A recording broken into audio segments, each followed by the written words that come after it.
না হলে আমাদের হবেই না। বাঙালিদের আমাদের উত্তরবঙ্গের ঐতিহ্যবাহী আলুর ঘাটি বানানো হচ্ছে ফিরোজাদের উদ্দেশ্যে, তাই না? হ্যাঁ।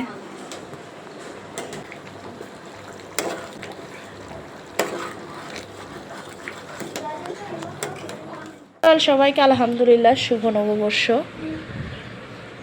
চলেন সকাল সকাল, যেটা না হলে আমাদের হবেই না।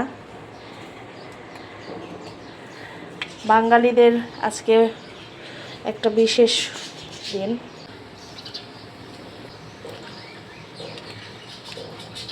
আমরা বাঙালিদের মুসলমানদের ধর্মীয় উৎসবের পরেই যদি কোনো উৎসব থাকে তবে সেটা হচ্ছে পয়লা বৈশাখ।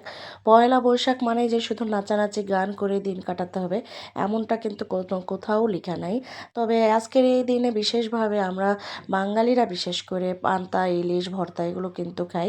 আর এটা আমাদের একটা ঐতিহ্য, ট্রেডিশন। তবে এই নিয়ে কেউ বেশি বাড়াবাড়ি করাও ঠিক না। তবে পয়লা বৈশাখ আমাদের যার যার মতো করে যেভাবে যেখানেই আছেন বা থাকবেন সবাই সবার মতো করে পালন করবেন।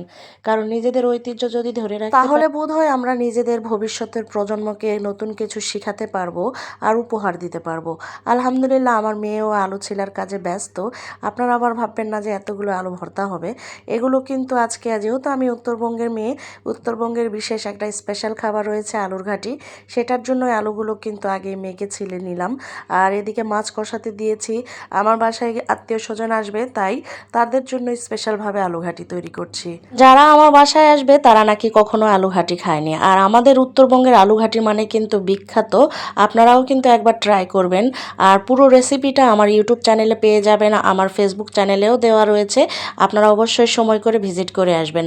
আর এই মুহূর্তে যারা আমার ইউটিউব থেকে দেখছেন তারা আমার ইউটিউব চ্যানেলটাকে সাবস্ক্রাইব করবেন। আর আমার ফেসবুক থেকে দেখে থাকলে আমার ফেসবুক পেজটা ফলো দিয়ে পাশে থাকবেন। তাহলে আর বকবক না করি, আলু ঘাটিতে কিন্তু বেশি বকবক করলে আবার লেগে যাবে। আলহামদুলিল্লাহ, খাওয়া দাওয়া শেষ করে এখন তাদেরকে নিয়ে একটু নিচে যাচ্ছি। প্রবাসে আমরা যারা যেখানেই থাকি সবাই কিন্তু চেষ্টা করি গেট টুগেদার করার, আর তাদেরকে নিয়ে আমার অনেক সময় ভালো কাটে। আর এটাই বা কম কি, আলহামদুলিল্লাহ। তবে জীবনের এই বেলায় কিন্তু আমি প্রত্যেকটা সময় মনে করি আমরা যেখানে রয়েছি, যেটুকুই আছে যাদের, তা নিয়ে কিন্তু সুখে থাকতে হবে, সন্তুষ্ট থাকতে হবে। তাহলে আলহামদুলিল্লাহ জীবনে সুখী হওয়া যাবে। কে আপনাকে নিয়ে ভাবলো আর কে আপনাকে নিয়ে ভাবলো না, এইসব কিন্তু মাথা থেকে একেবারে ঝেড়ে ফেলে দিতে হবে। তাহলেই কিন্তু এগিয়ে যাওয়া সম্ভব। এখন অনেকে বলবেন যে আমি এত হাসি খুশি থাকি কিভাবে।